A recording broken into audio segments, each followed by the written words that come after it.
Most of the Indian Muslims ये कोशिश करते हैं कहीं ना कहीं पाकिस्तान को, ऊपर बैठे हुए लोग जो है एक कश्मीर का दगा बना के हमें बर्बाद कर रहे हैं। तब आप इंडियन हो, लेकिन अनफॉर्चुनेटली बहुत से इंडियंस खुद को यहाँ पे जो है खुद को इंडियन नहीं समझते। मुगलों की छोटे भाई हमारे जर्नैल रिटायरमेंट के बाद पाकिस्तान से बाहर जाके क्यों रेजिडेंट करते हैं? होना ये चाहिए कि जो जर्नल स्टार में आ जाता है उसको पाकिस्तान से बाहर जाने अलाउ ही नहीं होना चाहिए, क्योंकि उसके पास हमारे मुल्क के राज इतने ज्यादा होते हैं। एक तो ये है कि जावेद अख्तर साहब बड़े वेल नाउन पर्सनालिटी है फ्रॉम इंडिया। वो लाहौर आए थे, वहां उन्होंने एक स्पीच की थी, लेकिन उसके एक क्लिप बहुत ज्यादा वायरल है। होपफुली इंडिया में भी होगा, लेकिन पाकिस्तान में तो आपको सोशल मीडिया पे हर जगह नजर आ रहा है। क्या कहेंगे? उन्होंने एक बात यहाँ पे एक तो मुंबई अटैक की उन्होंने बात की, और दूसरा उन्होंने लता जी की बात की। पाकिस्तान में भी उनकी बहुत ज्यादा फैन फॉलोइंग है, मेरे समेत बहुत दुनिया उनको सुनती है, अब भी सुनती है, पहले भी सुनती थी। कहते हैं कि हमने आपके पता नहीं आर्टिस्टों को बुलाया, उनके इतने बड़े बड़े फंक्शन हमने इंडिया के मुख्तलिफ सिटीज में करवाए, लेकिन आप एक लता जी को नहीं बुला सके। और बड़ी क्लैपिंग हुई, ये नहीं कि लोगों ने बुरा माना, लोग कहते यार वाकई बात तो आपने सच्ची की है। जो चीज जिसके लिए मैंने क्लैप किया वो ये चीज थी कि उन्होंने कहा सीधे, मतलब पाकिस्तान के बीचों बीच लाहौर में जाके सीधे पाकिस्तानियों को फेस करते हुए उन्होंने कहा कि मुंबई अटैक 26/11 के मुंबई अटैक के जो परपेट्रेटर्स थे वो आज भी खुला घूम रहे हैं, फ्री घूम रहे हैं। ये चीज जो उन्होंने कहा ना, ये सबसे ज्यादा लोगों के दिलों को छू गई इंडिया में। I mean it was really unexpected, because mostly हम जो इन आर्टिस्ट को देखते हैं ना, जो इंडिया के आर्टिस्ट हैं, मुझे पता है कि आप लोग इनके बहुत बड़े फैंस हैं, हम भी हैं, मगर अनफॉर्चुनेटली इन लोगों ने हमेशा डिसअपॉइंट किया है इंडियंस को, अपने ही लोगों को। वो कहते हैं ना, अपने घर की मुर्गी अपने घर के लोग तो चप्पल लगते हैं। सही।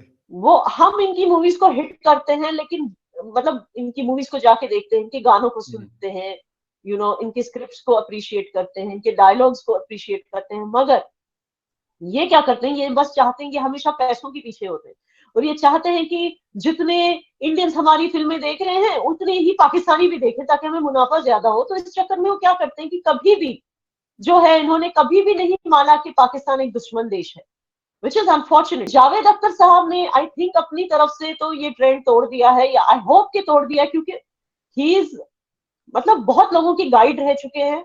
आई थिंक फिल्म इंडस्ट्री में बहुत सारे लोग उनको एज एन इंस्पिरेशन देखते हैं। अगर सचमुच देखते हैं तो जावेद साहब की ये ऑनेस्टी और देश प्रेम, इस पर भी वो गौर करें, और इसी तरह की सच्चाई से अपनी फीलिंग्स को बयान करें, अगर वो सचमुच खुद को आर्टिस्ट कहते हैं, क्योंकि मोस्ट ऑफ द टाइम वो अजीब और गरीब हरकतें करते हैं।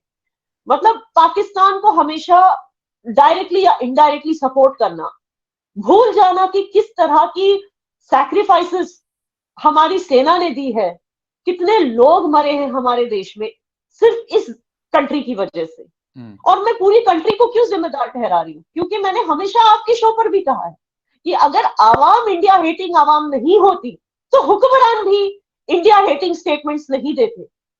तो ये जो विशियस साइकिल ऑफ हेट है कि आवाम भी हेट करते जा रही है और हुक्मरान उस हेट पे आग में घी डालने का काम करते हैं, ये विशियस साइकिल खत्म नहीं हो रहा, क्योंकि आवाम अपने दिल से वो इंडिया हेट नहीं निकाल पा रही। Most of the Indian Muslims ये कोशिश करते हैं कहीं ना कहीं पाकिस्तान को अपीज करने की, and I don't know why, because they probably want to be popular in a particular community, शायद इस वजह से। लेकिन तो सिलेक्टिव कंडेमनेशन करना हमेशा, जैसे आरफा खानम शेरवानी, मैं एक एग्जांपल दे रही हूँ, ऐसे बहुत लोग हैं, वो सिलेक्टिव कंडेमनेशन करना कि भाई जब मुस्लिम, अगर किसी मुस्लिम के साथ हादसा होता है तो उसको बोलना कि हादसा हुआ है, लेकिन अगर वही हादसा किसी हिंदू के साथ होता है तो उसे कंप्लीटली इग्नोर कर देना। इस तरह का सिलेक्टिव कंडेमनेशन मेरे ख्याल से, मेरे हिसाब से ये गलत है, और most of the Muslims in India unfortunately इस चीज में इंडल्ज करते हैं, सिलेक्टिव कंडेमनेशन। मैं बोलती हूँ दोनों का बोलो, ठीक है ना। अगर किसी नागा राजू को मारा जाता है हैदराबाद में जस्ट बिकॉज उसने हिम्मत करके एक मुस्लिम लड़की से शादी की, और मुस्लिम लड़की की फैमिली जो है वो ऑनर किलिंग की वजह से ऑनर किलिंग का शिकार बना देते हैं नागा राजू, उस बारे में भी बात करो, तब आप इंडियन हो। लेकिन अनफॉर्चुनेटली बहुत से इंडियंस खुद को यहाँ पे जो है खुद को इंडियन नहीं समझते, मुगलों की नस्ल समझते हैं खुद को। तुर्कियों की नस्ल समझते हैं खुद को। पाकिस्तान की ज्यादा वो है ना अपने पाकिस्तान को के साथ मजहबी रिश्ता समझते हैं खुद का। छोटे भाई हमारे जर्नल रिटायरमेंट के बाद पाकिस्तान से बाहर जाके क्यों रेजिडेंट करते हैं? होना ये चाहिए कि जो जर्नल स्टार में आ जाता है उसको पाकिस्तान से बाहर जाने अलाउ ही नहीं होना चाहिए, क्योंकि उसके पास हमारे मुल्क के राज इतने ज्यादा होते हैं जो कहीं भी हमें डॉज करवा सकते हैं। अब बाजवा साहब रिटायर होने से चंद दिन पहले ही शिफ्ट होना शुरू हो गए थे, जैसे ही रिटायर हुए। अब बाजवा साहब पाकिस्तान में नहीं है, रहील शरीफ पाकिस्तान में नहीं है, कियानी साहब पाकिस्तान में नहीं है, पीछे गिनते जाएं। उनके एसेट्स बाहर होंगे, उनका सारा दौलत बाहर होगी तो वो बाहर ही जाएंगे। कभी किसी ने पूछा कि उनके पास ये एसेट कहाँ से आए? किसी की जरूरत है? शरीफ ने जरूरत की थी। उसका रिजल्ट आपने देख लिया। बात ये है कि जैसे कि आप सन 65 की जंग देख लें, सन 65 की जंग में इंडिया ने हमारे साथ क्या किया, हमारी पाक आर्मी सोई हुई थी, सोते हुए हम पे हमला किया। सोई क्यों थी? आर्मी का काम तो जागते रहना है, ड्यूटी करते रहना है। लेट्स सपोज अगर आप ये कहते हैं कि वो सोई हुई। इंडिया के ताल्लुकात पाकिस्तान की निस्बत चाइना से ज्यादा क्लैश है, उनका ज्यादा इश्यूज हैं, ज्यादा उनके दुश्मनी यहाँ पर। लेकिन उन्होंने इसके बावजूद अपनी जो ट्रेड है वो कई गुना बढ़ा दिया है, कई अरब डॉलर पे चले गए हैं वो अपनी ट्रेड लेके। हालांकि रिसेंटली उनकी जंग हो रही थी, पता है आपको भी। तो आपस में एक दूसरे को तो डंडों से इतने बड़े दुश्मन होने के बावजूद उन्होंने अपनी ट्रेड बंद नहीं की। तो इसी तरह हमें ट्रेड क्यों बंद करते हैं? हमें ये सियासी तौर पे इसको इस्तेमाल करते हैं और हम उसका रिजल्ट ये है कि जिस हालत में मैं शहीद बेटे का बाप हूँ और मेरा नौजवान बच्चा सैयद आसिम रजा काजमी, ये जफरवाल बॉर्डर का वाकया है। मैं इंडिया 0 लाइन से अपने बच्चे की, जवान बच्चे की डेड बॉडी लेके मेरे बच्चे को 4 गन शूट इंडियन BSF ने सीधी गोलियां मार दी। ऐसे ही ये देखें, जैसे आपकी बात सुनो, बहुत दुख हुआ ये जान के। लेकिन ऐसे ही वहां से जब शहीद होते हैं, जवानों की जानें जाती हैं, ऐसा ही रोना उनको भी आता है। जाहिर बात है, दोनों साइड पे आर्मी खड़ी है, दोनों साइड पे फायर होते हैं। एक साइड पे हम अगर रोना रोएंगे, लेकिन हमारी आर्मी, आप मुझसे ज्यादा इल्म रखते हैं, हमारी आर्मी सिर्फ पाँव पे मारती है। हमारी क्रिकेट टीम को उनको पास जाना चाहिए, उनको भी चाहिए वो हमें भी भेजे। क्योंकि जैसे मैं देखता हूँ मीडिया में कि हम चाहते हैं कि हमारी टीम जाए, तो वो जब मोदी साहब जो है उनके प्राइम मिनिस्टर है, वो रोक लेते हैं, नहीं जी हमारी टीम पाकिस्तान में नहीं जाएगी। इंडिया की टीम आती है, जी जी, कोई थर्ड पार्टी, मैं ये नहीं कहता पाकिस्तान से, अफगानिस्तान की बात कर ले, अफगानिस्तान को अमेरिका की शरारत कर देती है, अटैक करवा देती है, तो नुकसान किसका होगा? कोई पाकिस्तानी इंडिया से नफरत नहीं करता, कोई इंडियन पाकिस्तान से नफरत नहीं करता। पब्लिक एक दूसरे से मोहब्बत करती है और मिलना चाहती है। मिसअंडरस्टैंडिंग बस बना, कोई मिसअंडरस्टैंडिंग नहीं है। ऊपर बैठे हुए लोग जो है एक कश्मीर का दगा बना के हमें बर्बाद कर रहे हैं, हमारी मोहब्बत को जाया कर रहे हैं। तमाम पंजाबी इकट्ठे होकर बैठना चाहते हैं और जो मेला है ना, जो हम पंजाबियों की एक शान हुआ करता था, वो सारे मिलके मनाना चाहते हैं, जिसे बैसाखी का मेला कहते हैं। सिर्फ पंजाबी नहीं, सारे, चाहे कोई भी है वो कोई इंडियन आपको किसी दीगर कंट्री में मिलेगा ना तो वो आपको भाई बोलेगा और सबसे ज्यादा मोहब्बत है।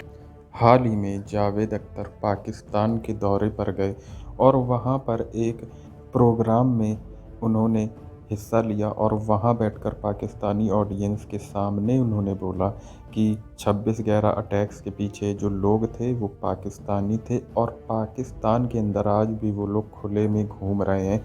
साथ ही साथ उन्होंने ये भी कहा कि जो भारत की इंडस्ट्री है बॉलीवुड, वो पाकिस्तानियों को तो मौका देती है, पाकिस्तानियों को इनवाइट भी करती है, बट पाकिस्तान से ऐसा कुछ भी जेस्चर नहीं दिखाई देता भारत की तरफ। बेसिकली उन्होंने कोई नई बात नहीं बोली, ये हर भारत का नागरिक जानता है कि पाकिस्तान कितना हिपोक्रेट देश है और वो अपनी बातों पर कभी भी खरा नहीं उतरता। इसका एक नहीं कई सारे एग्जाम्पल हैं, जैसे कि वाजपेयी जी का लाहौर दौरा और उसके ठीक बाद कारगिल युद्ध। लेकिन जावेद अख्तर के इस दौरे के बाद फिर से चर्चा का माहौल बन गया है कि क्या भारत और पाकिस्तान को प्यार से रहना चाहिए और सारी नफ़रतें भुला देनी चाहिए। इस पर भारत का हमेशा से ही ये स्टांस रहा है कि अगर पाकिस्तान से आतंकवाद बंद हो जाता है तो भारत को कोई भी प्रॉब्लम नहीं है और सधे हुए संबंध रखने में। लेकिन पाकिस्तान कभी भी आतंकवाद बंद नहीं कर सकता। उसका रीज़न है पाकिस्तानी आर्मी और कश्मीर, क्योंकि जिस दिन पाकिस्तान आतंकवाद बंद कर देगा उसी दिन पाकिस्तान की कोई रिलेवेंसी नहीं बचेगी इस रीजन में।